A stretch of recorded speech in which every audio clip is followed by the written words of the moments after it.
Written by Ataraxidermist. You were born with the ability to see the cause of people's future end as floating text above them. No dates, just a simple word of what causes their death in the future. One day you are leaving to work, but when you step outside, you notice everyone has the same text above them. You. What is the end? Fall in love with a person, and the end becomes the end of a beautiful love story, or the bittersweet conclusion to a relationship turned sour. To a friend, the end is death pulling two pals away after a life spent laughing and talking with each other.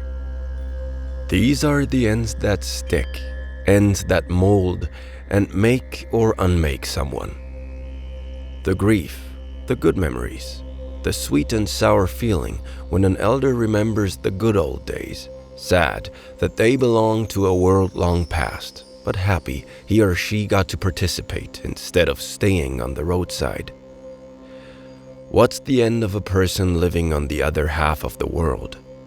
The finish of the despicable story of a lowly thief, the malnutrition killing a child, the push of a syringe putting an end to the suffering of a deformed baby unable to live on its own. None of these will ever touch you in any way. You won't know, won't care, won't even try to care. When was the last time you cared or thought about the end of a total stranger without internet or some friend telling you about it? When was the last time you just sat and pondered all the stories you would never get to know, yet would be just as heartbreaking and awe-inspiring? One death is a tragedy. 1,000,000 is a statistic. You see the cause of death above the head of each passerby you meet. Death has ceased to be a tragedy a long time ago. At best, it raises an eyelid when the cause is original. Toy car happens surprisingly often, as does stairs and cancer.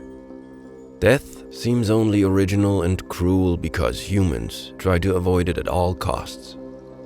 Naturally, when reality catches up with them, there is much wailing and gnashing of teeth.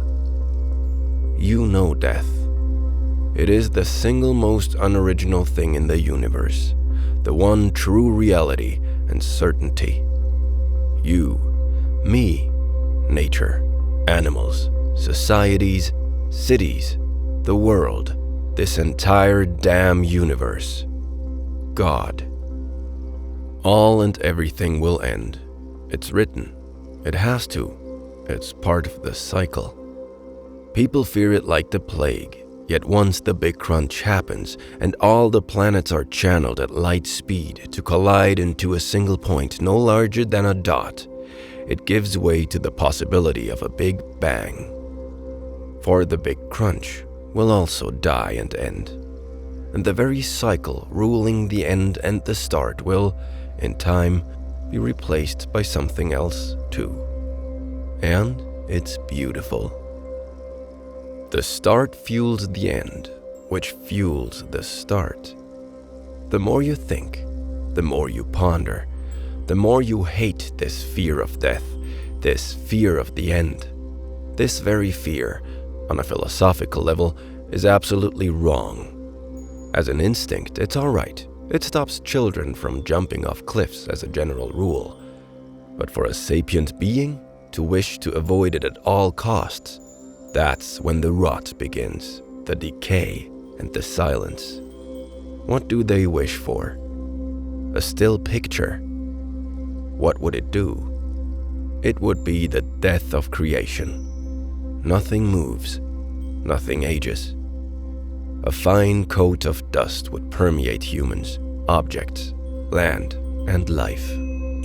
It would not die, it would not live either, for the end is what makes one feel alive.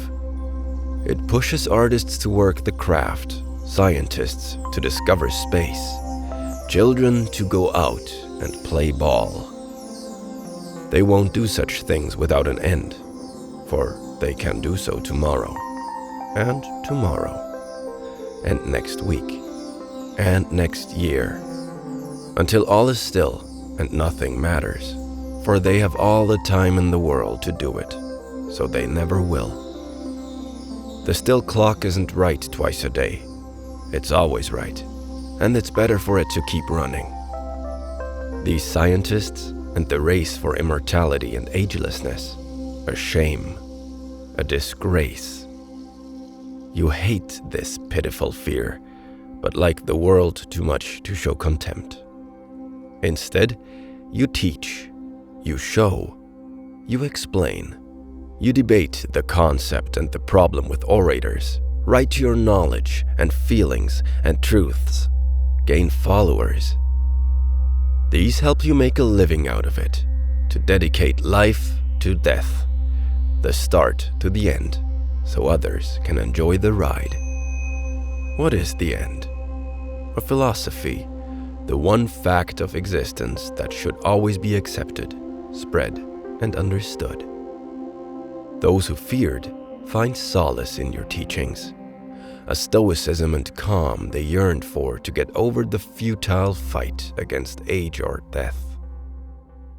One day, you wake up to see you have become the end of them, each and every one. It is written over the believers, the non-believers, those in between. But you are no herald, no great god or devil to bring annihilation. You don't want to kill them. That was never the plan, never the idea. This is wrong. There is a delightful and sick sense of irony in this. You have become the one fearing the end in your very own way. You are secluded, hidden. Do not speak or interact. But the teachings are out there. The writings spread. The machine has been launched, and the creator cannot stop it. Days are spent trying to understand how this has come to be, how the end has been overruled for all by one person alone. But the apocalypse does not come. No comet, no foul magic, no sudden twist in teachings that precipitate civilization into the abyss.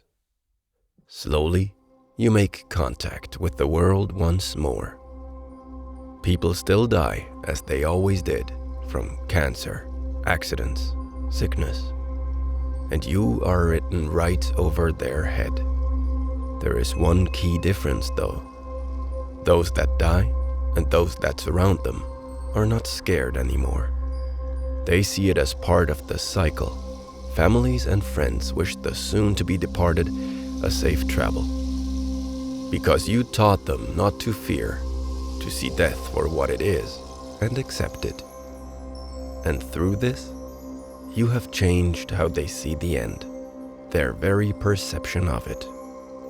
Had toy car been written over their heads, the families would have been unable to make any jokes about toys, and a tremor would have gone over the skin before Christmas when they buy toys for the kids. Cancer would have them terrified of this sickness. But now, friends go on to live another day with a smile. And the departed knows it. The departed doesn't think anymore about the tumor eating away at the body, the frail heart painfully pushing blood through. The one on the deathbed thinks of how the children will grow and smile, how the families will laugh, how the world will keep spinning.